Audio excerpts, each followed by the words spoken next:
You do not have to put up with fear thoughts, self-sabotaging thoughts when manifesting. Thoughts that are affecting your state of being. There's something you can do about that.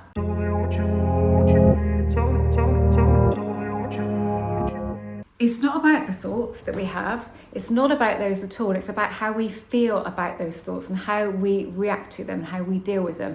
There's a very simple little technique that I'm going to teach you that will really help you feel differently about those thoughts, and to a point where you stop getting them, or you diminish them so much that they do not even have any significance in your life whatsoever. And this changes your state. Because what tends to happen with manifestation is your rational mind will tell you why this is never going to happen, why you're deluded, why you're being stupid, all manner of things that are out of alignment with what it is that you're looking to manifest. And you start believing those thoughts. You start thinking, yes, I am actually deluded. I am. Your I am becomes I am deluded. So you have a fear of the thought, then the thought comes, and then you have a reaction to that thought, and then you feel fearful about the reaction you've had. You feel disappointed. You really feel the lack of it because you've engaged with that thought that the rational mind has just chucked at you, because that is what it does.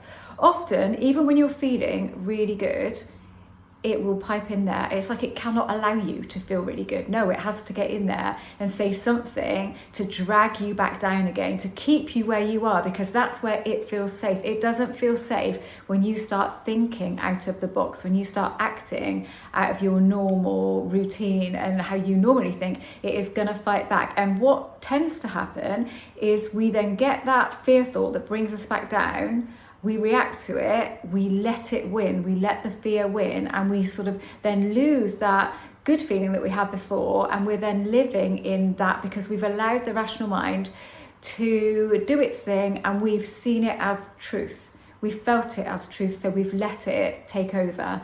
We haven't just dismissed it. So what I'm going to teach you now will help you to completely dismiss those thoughts, to not fear them. And it's so simple. It's exactly what I did with getting rid of panic attacks back in the day. I have been working with clients with this for the last couple of weeks. Some people find it difficult to get their head around it at first, but always manage to get on with it when it comes to it. So here we go. At the moment, you're fearing those thoughts. You are expecting them, they're coming, you're reacting to them in a way based on the fear that you've had of them.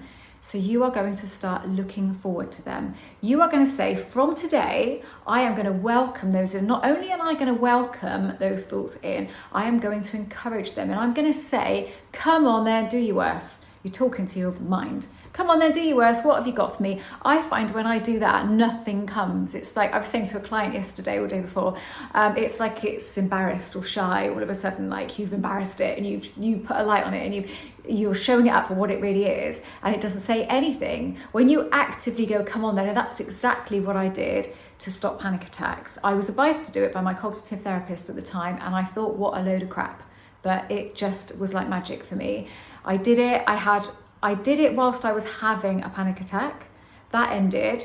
And then I was looking forward to doing it again because that ended quicker than it would have done before. So I was looking forward to it and I was waiting and nothing seemed to come. And eventually something started to come and I was doing it.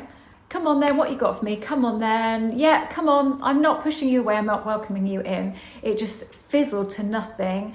That I was having panic attacks maybe 3 a week, and I literally never got another panic attack, and that was 24 years ago, and I have never had one since. And so that is how I tend to deal with things.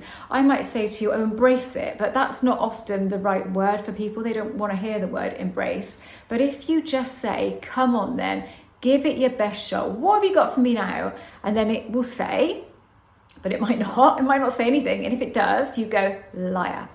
I don't believe you. I don't believe you. Nonsense. Ridiculous. Whatever it is that you want to say. So you respond to it in that way and then you just keep doing it. And to the point with me now, it rarely happens that my mind does that. It does sometimes, but I just do the same. I go, oh, come on then.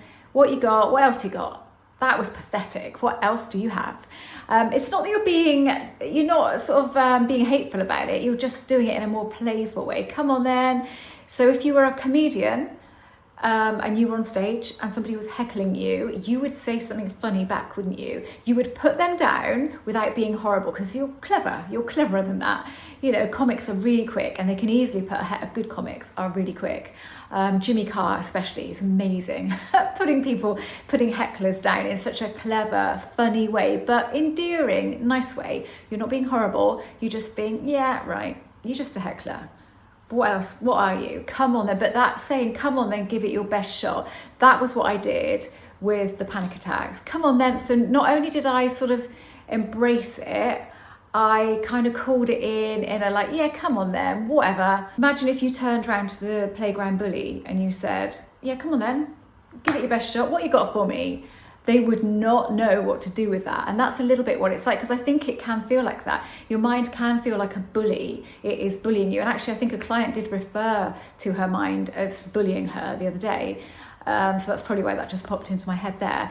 But that's what it can feel like.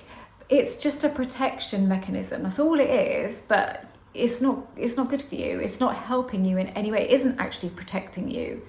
It thinks it is, but if it says enough that you're deluded and this is nonsense and you can never have this, that you will accept it and you will stay where you are. You will stay in your box. But you don't want to stay in your box. You want to climb out of your box. And that's the way to do it. You just invite it in, and you can use any term that you want to do that. But you will find this will immediately make you feel different. As soon as I do it, I immediately feel a shift, and I feel more powerful, and I feel like, okay, cool. I'm on a roll now, and then it will happen again and I will do it again. So you will get an immediate shift. So immediately in that moment, instantly, you have changed your path. Instantly in that moment, because you will feel something different. That fear will change to something different. The excitement of it coming so that you can deal with it differently. That's what you're doing, really, encouraging it so that you can go, actually, that's not true. Nonsense. And if you use words like nonsense, ridiculous, stupid, all that sort of stuff, it's not too harsh, but it's kind of like when something's ridiculous, oh, don't be so ridiculous, then it's something that you think ridiculous. It's something that you think nothing of. It's not going to bother you because it's ridiculous.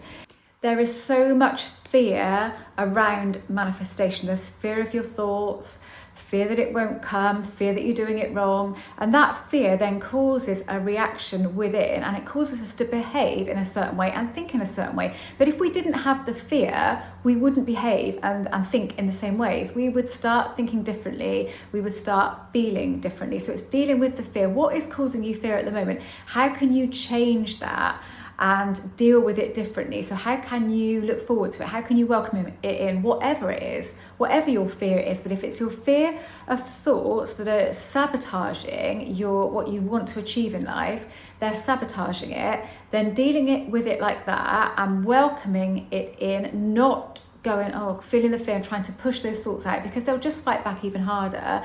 And as you're pushing back at them, your feeling state is really knotted up, and it's not a great feeling state then, is it? So the way to do it is to go, come on then, what have you got for me? Ridiculous. Right, thanks so much for watching. I'm an author. Just to let you know that my books are going to be going back on Amazon. I did a 6-month experiment, or so it might have been a bit longer than that, where I purely sold them on my website and didn't sell them on Amazon at all.